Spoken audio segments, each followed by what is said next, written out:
This is Sean O'Malley, and you're watching Full-Time MMA. Don't be a bagel biting, bagel bitch boy, bagel bitch back.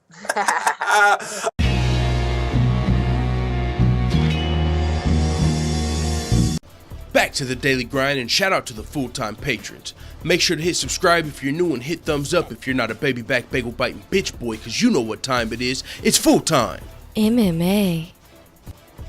We've talked about this on live streams ad nauseum right now, but I wanted to do a separate video like this on this fact right here, in this statement Conor McGregor said at the press conference, because this is one of the lines that really stood out to me, and it kind of made me go, whoa, maybe Conor's crossing the line a little bit here. And now, I've got to say this before we get into that. You got to keep in mind, Conor McGregor's going through lawsuits right now. He's got a couple legal issues.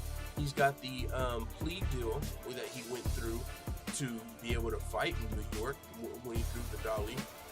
He had to get the plea deal. You know, he's got the community service, got to pay the fine and whatnot. And he's, of course, got the protection order from that from Ray Borg, Mike Chiesa. But also, aside from the plea deal, he had a lawsuit recently filed against him by one of the fighters, Michael Chiesa. And so with that being said, whenever Conor McGregor comes to the press conference and says, if you got off that bus, you'd be dead. But that's not all he said. He said, if you got off that bus, you'd be dead and I would be in a cell somewhere. He furthered it and repeated it and says, you know, if you got off that bus, you would be dead and I would be in prison.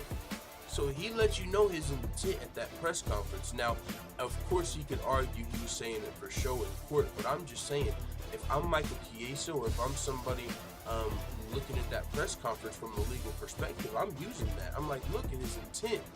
You know what I'm saying? Because Michael Chiesa, he's suing for damages. He was cut by the bus, but also lost of wages. But it seems like they're going for the big bucks. They're not only suing McGregor, they're suing, I believe they named the Barclays. You know what I'm saying? So they're going for it. And I think with Conor McGregor and the vitriol he had at that press conference, they might be able to use that against him. And with that being said, it is what it is. It was one of the best press conferences of all time. I mean, all of that aside, that's just me, you know, kind of thinking about the legal perspective. But as far as the press conference, this was just part of Conor McGregor fucking carrying the press conference. If he didn't have any legal situations, I fucking completely love this line, and I still do. I think it was just one of the many Conor McGregor. I mean, people call me a Conor McGregor dick writer. I think I'm just pointing out the obvious. Even if you're being unbiased, you can say Conor McGregor carried that press conference. That is nothing but facts. Now, did he go over the line? Was it more of a drunken bravado?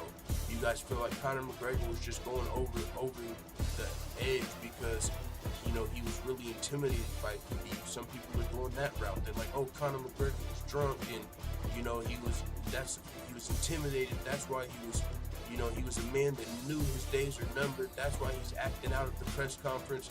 I don't know, because even before Conor McGregor started sipping that proper 12, even before he started getting tips, he was already amped up when he first got there. So I don't know, man. I think the press conference was dope.